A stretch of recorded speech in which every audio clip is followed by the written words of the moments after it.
U.S. President Donald Trump has delivered a major update on the progress of peace talks between Russia and Ukraine, presenting the latest developments as a decisive step towards ending the war.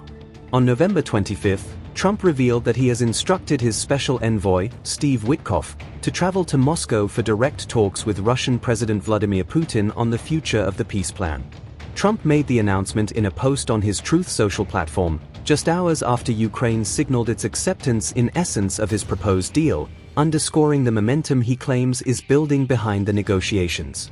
The U.S. president also outlined when he expects to personally meet Ukrainian President Volodymyr Zelensky and President Putin, stressing that any such summit will depend on how advanced the peace agreement is at that stage. President Trump said, quote, "Over the past week, my team has made tremendous progress with respect to ending the war between Russia and Ukraine, a war that would have never started if I were president. Last month 25,000 soldiers died. The original 28-point peace plan, which was drafted by the United States, has been fine-tuned, with additional input from both sides, and there are only a few remaining points of disagreement. In the hopes of finalizing this peace plan, I have directed my Special Envoy Steve Witkoff to meet with President Putin in Moscow and, at the same time, Secretary of the Army Den Driscoll will be meeting with the Ukrainians.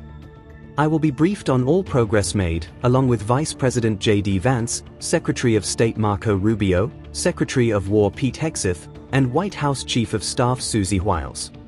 I look forward to hopefully meeting with President Zelensky and President Putin soon, but only when the deal to end this war is final or in its final stages." Unquote. Earlier, Ukraine agreed in essence to Trump's 28-point peace plan after intensive talks between U.S. and Ukrainian officials in Geneva, a move that signaled cautious support for the broad outline of the proposal. However, President Zelensky has publicly stated that the sensitive issues in the framework would have to be resolved directly with Trump, indicating that the most delicate points are still far from settled. Several reports have suggested that Zelensky may soon travel to meet Trump in person to discuss the plan, with diplomatic sources hinting that such a visit could focus on those unresolved and politically explosive elements. Trump, however, has repeatedly insisted that he will not hold a face-to-face meeting with either Zelensky or Putin until a peace deal is essentially agreed, reinforcing his message that leaders should only come together at the final stage. In recent weeks, Trump has adopted an increasingly bitter tone when speaking about Vladimir Putin, even as he continues to push his peace initiative and publicly tout a potential breakthrough. The two leaders had originally been scheduled to meet in Budapest to discuss an end to the war, raising hopes of a dramatic diplomatic intervention at the time.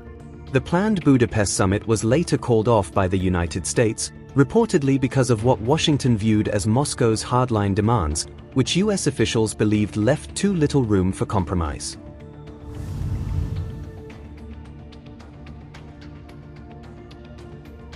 While the Budapest talks fizzled out without producing a breakthrough, Trump was simultaneously enjoying global attention for his role in brokering a peace framework for Gaza, a success his camp has repeatedly highlighted.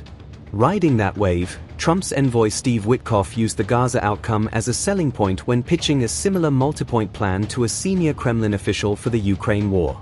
During that conversation, Witkoff reportedly went further and proposed that Vladimir Putin should personally raise the plan with Trump in future high-level discussions, suggesting a direct leader-to-leader endorsement could help drive the process forward.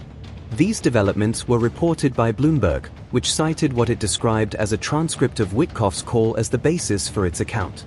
The phone call offered rare, direct insight into Witkoff's tactics for negotiating with Russia, showing how he leaned on previous diplomatic wins to build trust and push for a structured roadmap, according to the report. The discussion also appears to have been the starting point for the 28-point peace plan that the United States formally put on the table in November, indicating that the framework has been months in the making. It could not be verified whether Russia had shared any of its own detailed plans, or whether those ideas directly shaped the final form of the U.S. proposal, leaving that part of the process unclear. For his part, Vladimir Putin has previously said that the American plan could, in principle, serve as a basis for a peace settlement. Putin stressed the plan had not yet been substantively discussed with the United States, though Moscow does possess a copy of the document.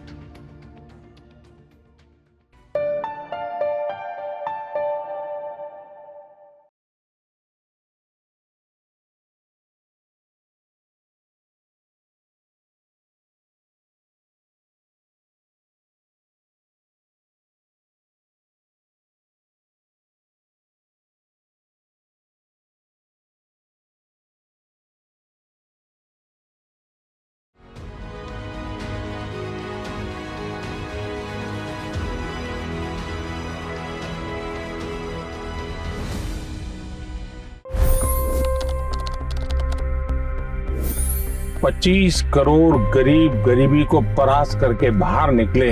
For the good of our nation, let's work together and let's truly make America great again. The fastest news breaks. Requested PM saying that look, you will have to speak to Putin and to Zelensky. The biggest newsmakers. The relationship with India is probably the most important bilateral relationship the U.S. will have for the rest of this century. The capital delivered quite an election result today. Expert analysis. The million-dollar question today is how to stop this dance of death. Ground reports. I'm standing at the crossroad of the Kumbh Mela. Behind me are more than 100 entry ghats.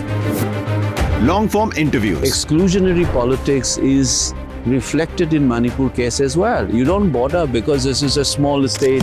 Deep dive into burning issues. It's often said DRC could be the richest country in the whole world. It's because of what sits underneath. Why exactly did the US topple the Sheikh Hasina government? HD videos. We don't just break news, we break it down.